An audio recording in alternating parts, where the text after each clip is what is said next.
ఇంకొక పక్కన మీరు ఒకసారి చూస్తే లెగసీ చెత్తంతా తీయడంలో చండీగఢ్ 100% ఉంటే మనం 66% ఉన్నాం.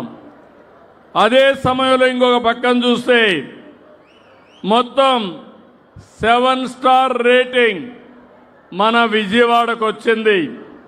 5 స్టార్ రేటింగ్ తిరుపతి, గుంటూరు, విశాఖపట్నానికి వచ్చింది. 3 స్టార్ రేటింగ్ రాజమండ్రికి వచ్చింది. ఇంకో పక్క 1 స్టార్ రేటింగ్ 14 మున్సిపాలిటీలకు వచ్చింది. 1 స్టార్ రేటింగ్ ఉండేవాళ్ళు పైకి పోవాలి. తిరుపతి 5 స్టార్ రేటింగ్ ఉండే తిరుపతి రాబోయే సంవత్సరంలో 7 స్టార్కి వెళ్ళాలి. ఆ తర్వాత 9 స్టార్కి వెళ్ళాలి. ఎంత మనం ముందుకు ఎదగలిగితే అంత ముందుకెళ్ళి మన ఇల్లు ఎట్లయితే అద్దంలాగా పెట్టుకుంటామో మన రోడ్లు కూడా అద్దంలాగా పెట్టుకునే బాధ్యత మన అందరిది. అవునా కాదా తమ్ముళ్ళు? ఒక స్వచ్ఛ భారతే కాదు, స్వచ్ఛ ఆంధ్రప్రదేశే కాదు, స్వచ్ఛత అన్ని రంగాల్లో ఉండాలి. మీలో కూడా నాకు 2 పనులు ఉన్నాయి. ఒక పక్క రాష్ట్రాన్ని పరిశుభ్రంగా మీ భవిష్యత్తుని బంగారు భవిష్యత్ చేసే బాధ్యత నాది. అదే సమయంలో రాజకీయాలు పూర్తిగా కలుషితం అయిపోయినాయి. నేర చరిత్ర కలిగిన వాళ్ళు రాజకీయాల్లోకి వచ్చారు. మొత్తం ప్రజల ఆస్తుల్ని కబ్జా చేసే పరిస్థితికి వచ్చారు. మీ ఆరోగ్యాన్ని కూడా లెక్క పెట్టుకోకుండా మీకు కీడు చేసే నాయకులు వచ్చారు. మీ ఇంట్లో చెత్త ఏ విధంగా అయితే క్లీన్ చేస్తున్నారో రాజకీయాల్లో ఈ మలినాన్ని కూడా శుభ్రం చేసే బాధ్యత మీ అందరిపైన ఉందని చెప్పి మరొకసారి విజ్ఞప్తి చేస్తున్నా. ఏం తమ్ముళ్ళు, నేర రాజకీయాలు మనకు అవసరమా అని మిమ్మల్ని అడుగుతున్నా. నేర రాజకీయాలను అడ్డుకోలేమా అని మిమ్మల్ని అడుగుతున్నా. నేను ఒకసారి మోసపోయా. 2019 ఎన్నికల ముందు ఇక్కడ ఉండే వాళ్ళందరూ నన్ను చూశారు. ఎప్పుడైనా నేను నేరాలు చేశానా తమ్ముళ్ళు అని మిమ్మల్ని అడుగుతున్నా. హత్యా రాజకీయాలు నా జీవితంలో ఉన్నాయని మిమ్మల్ని అడుగుతున్నా. ఎప్పుడన్నా ఇన్నారా అని మిమ్మల్ని అడుగుతున్నా. తిరుపతిలో స్టూడెంట్ ఎప్పటి నుంచి ఎవరిని చంపడం కానీ ఘోరాలు నేరాలు చేయడం కానీ చేశానా అని మిమ్మల్ని అడుగుతున్నా. కానీ మీ అందరికీ లా అండ్ ఆర్డర్ ఇవ్వాలని, మీ ఆస్తులు కాపాడాలని, మీకు భద్రత ఇవ్వాలని ఒక్కొక్కసారి కొంతమంది నా మీద హత్యా ప్రయత్నాలు చేసినా నేను భయపడలేదు. మీరందరికీ ఒక ఐడియా మీరు గుర్తుపెట్టుకోవాలి. నేను తీవ్రవాద సమస్య రాష్ట్రానికి మంచిదిగా అని గట్టిగా పోరాడాను. రాయలసీమలో ముఠా కక్షలు మంచిది కాదు, కుటుంబాలు నాశనం అయిపోతున్నాయని పోరాడాను. ముఠా కక్షలు పూర్తిగా రూపొందించాను. మత కలహాలు మానవత్వానికి మచ్చ అనే ఉద్దేశంతో పోరాడాను. కానీ ఇక్కడే వెంకటేశ్వర స్వామి దగ్గర మీరు చూస్తే 2003 ఇప్పటికి కూడా జ్ఞాపకం ఉంది. ప్రాణదానానికి శ్రీకారం చుట్టి అలిపిరి దగ్గరికి పోతే 23 క్లెయిమోర్ మైన్స్ నా మీద బ్లాస్ట్ చేశారు. జ్ఞాపకం ఉందా తమ్ముళ్ళు అని అడుగుతున్నా. సాక్షాత్ వెంకటేశ్వర స్వామి దిగొచ్చి నాకు ప్రాణభిక్ష పెట్టాడు. ఇంకా ఈ రాష్ట్రానికి ఏదో చెయ్యాలి అనే ఉద్దేశంతో నాకు ప్రాణభిక్ష పెట్టాడు. అలాంటి వ్యక్తిని నేను ఎప్పుడు హింసా రాజకీయాలను ప్రోత్సహించరు. హింసా రాజకీయాలు చేసేవాళ్ళుంటే వాళ్ళ గుండెల్లో నిద్రపోతానని మరొకసారి మీ అందరికీ విజ్ఞప్తి చేస్తున్నా. –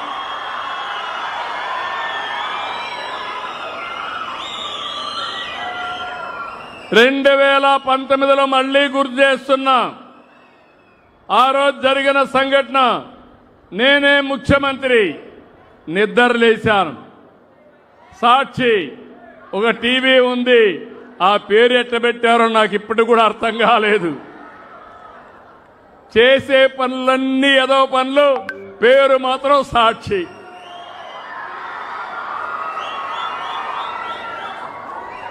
నిద్ర లేస్తే టీవీలో ఫ్లాష్, వివేకానంద రెడ్డి గుండెపోటుతో చనిపోయాడు. ఏమనిపిస్తుంది తమ్ముళ్ళో మీకు? పాపం అనిపిస్తుందా లేదా? నేను కూడా అనుకున్నాను, పాపం అనుకున్నాను. ఇంకొక అర్ధగంట అయిపోయింది. అక్కడ ఎవరున్నారు కనుక్కుంటే మా సిఐ అక్కడే ఉన్నాడు. సిఐని పెట్టుకొని రక్తాన్నంతా పరిశుభ్రం చేసి నెత్తి మీద కత్తితో పోట్లేసి మెదడు కూడా బయట వస్తే వీళ్ళ బంధువే వీళ్ళ మామను పిలిపించి వాళ్ళ హాస్పిటల్లో సిబ్బందిని తీసుకొచ్చి కుట్లేసి బాక్స్లో పెట్టి అంత్యక్రియలు చేయాలని ప్రయత్నం చేశారు. అప్పుడు ఆయన కూతురు సునీత, కాదు పోస్ట్ మార్టం చేయాలి, వాస్తవాలు బయట రావాలని అడిగింది. పోస్ట్ మార్టానికి వెళ్తే భయంకరమైన సత్యం బయట వచ్చింది. ఇది గుండెపోటు కాదు, గొడ్డలి వేటు.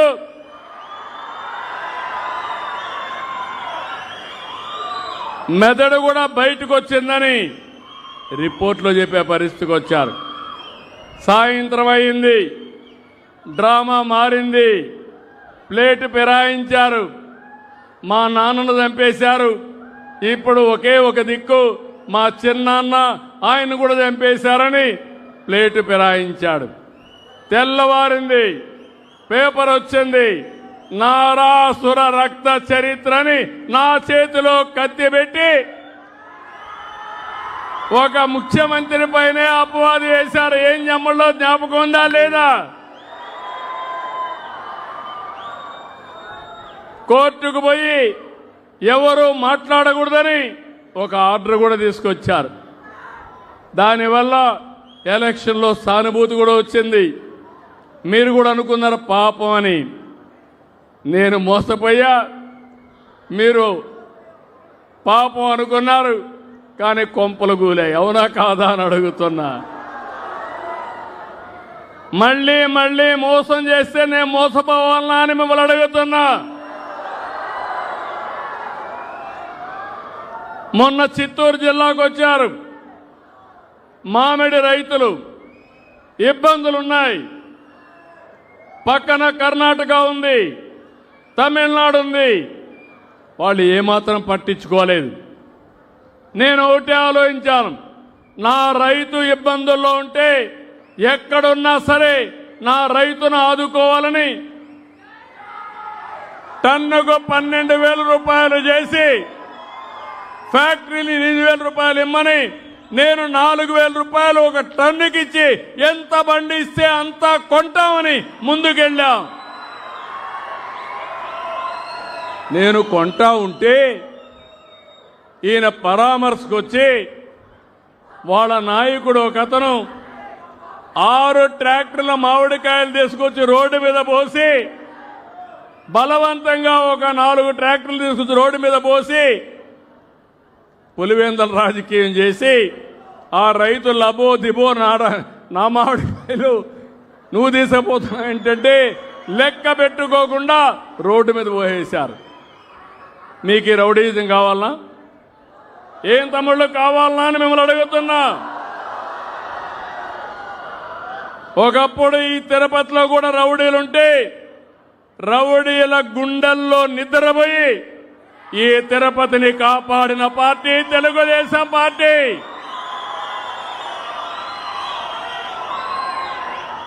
ఐదేళ్లు మనకు స్వేచ్ఛ ఉందా అని మిమ్మల్ని అడుగుతున్నా. ఎవరైనా నవ్వు ముఖంతో ఉన్నారా అని అడుగుతున్నా. ఈరోజు స్వేచ్ఛ ఉందా లేదా అని మిమ్మల్ని అడుగుతున్నా. అది ఎన్డీఏ ప్రభుత్వం, అది తెలుగుదేశం ప్రభుత్వం. చెప్పింది చేస్తాం. సూపర్ 6 చెప్పాం, నిలబెట్టుకున్న పార్టీ తెలుగుదేశం పార్టీ, ఎన్డీఏ.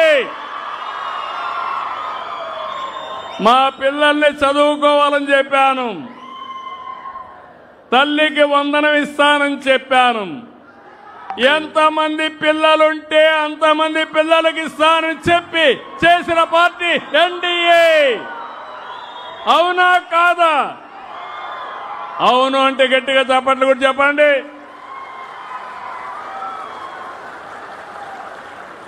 పింఛను పెంచుతానని నేను చెప్పాను, అంత మునుపు వాళ్ళు కూడా చెప్పారు. పింఛను ఎప్పుడు పెంచారు? నెల నెల 250 రూపాయలు. 5 ఏళ్లు పట్టింది. ఈరోజు నేను వచ్చిన తర్వాత ఒకేసారి ఏప్రిల్ నుంచి పెంచిన పింఛన్లు ఇచ్చానా లేదా? 4,000, 6,000, 10,000, 15,000 ఇస్తున్నా. మానవత్వం ఉండే పార్టీ ఎన్డీఏ. మాటలు చెప్పే పార్టీ. ఏం తమ్ముళ్ళు, పేదల మీద అభిమానం ఉండే పార్టీ, అభివృద్ధి చేసే పార్టీ, సంక్షేమాన్ని మీకు అందించే పార్టీ. నేను కష్టపడతా, నా ప్రజల్ని సుఖపెడతా. మా ఆడబిడ్డలు నేనే దీపం పెట్టా, వీళ్ళు వచ్చి దీపం ఆర్పేశారు. మళ్ళీ నేను వస్తానే 3 సిలిండర్లు ఉచితంగా మా ఆడబిడ్డలకు ఇస్తున్నా. అన్న క్యాంటీన్ 5 రూపాయలకి. ఎవరైనా పనికొస్తే ఇబ్బంది లేకుండా 5 రూపాయలకు అన్న క్యాంటీన్లో భోంచేసి హ్యాపీగా ఇంటికి పోయే పరిస్థితి. అన్నా క్యాంటీన్లో మూసేశారా లేదా అని మిమ్మల్ని అడుగుతున్నా. నేను మళ్ళీ పెట్టానా లేదా అని మిమ్మల్ని అడుగుతున్నా. 207 అన్నా క్యాంటీన్లు పనిచేస్తున్నాయి. అన్ని నియోజకవర్గాల్లో పెడతాను. ఎన్టీ రామారావు గారు తిరుమలలో అన్నదానాన్ని ప్రవేశపెట్టారు. నేను 2003లో ప్రాణదాన కార్యక్రమానికి శ్రీకారం చుట్టాను. మొన్ననే దేవాలయాల నిర్మాణానికి దానం చేయమని పిలుపిచ్చా. నా ఉద్దేశం ఒకటి, వెంకటేశ్వర స్వామి భక్తుని నేను. చిన్నప్పటి నుంచి ఆయన తలుచుకుంటూ పెరిగాను. నా సమస్యలన్నీ ఆయనకి చెప్పేసి నేను ముందుకు పోతూ వచ్చా. తిరుగులేని విజయం వచ్చిందంటే దానికి కారణం వెంకటేశ్వర స్వామి ఆశీస్సులే. నాకు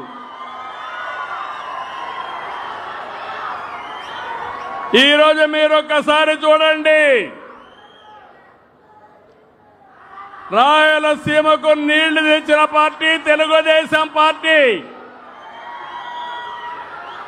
హంద్రి నీవ, నగరి గాలేరు, తెలుగు గంగ ప్రారంభించింది ఎన్టీ రామారావు గారు. అవునా కాదా అని మిమ్మల్ని అడుగుతున్నా. తిరుపతికి తెలుగు నీళ్లు తెచ్చింది ఎవరయ్యా అని అడుగుతున్నా. తెలుగు గంగ ద్వారా నీళ్లు తిరుపతి తీసుకొచ్చిన పార్టీ తెలుగుదేశం పార్టీ. అవునా కాదా అని మిమ్మల్ని అడుగుతున్నాను. ఈ పక్కనే రోడ్డు ఉంది, ఎవరేశారు రోడ్డు అని అడుగుతున్నా. గరుడ వారధి ఎవరు తీసుకొచ్చారని మిమ్మల్ని అడుగుతున్నా. గరుడ వారధి ఇక్కడి నుంచి నేను అలిపిరి దాకా తీసుకుపోతే ఈ దుర్మార్గులు అది కూడా ఇష్టం లేకుండా మధ్యలో ఆపేసే పరిస్థితికి వచ్చారు. అవిలాల చెరువుని బ్యూటిఫికేషన్ పెడితే దాన్ని ఆపేసే పరిస్థితికి వచ్చారు. నేను అందుకనే మీకు మొన్నే చూశారు, ఒక సంవత్సరంలో 3,850 కోట్ల రూపాయలు అందరి నీవా మీద పెట్టి 550 కిలోమీటర్ల విస్తరణ చేసి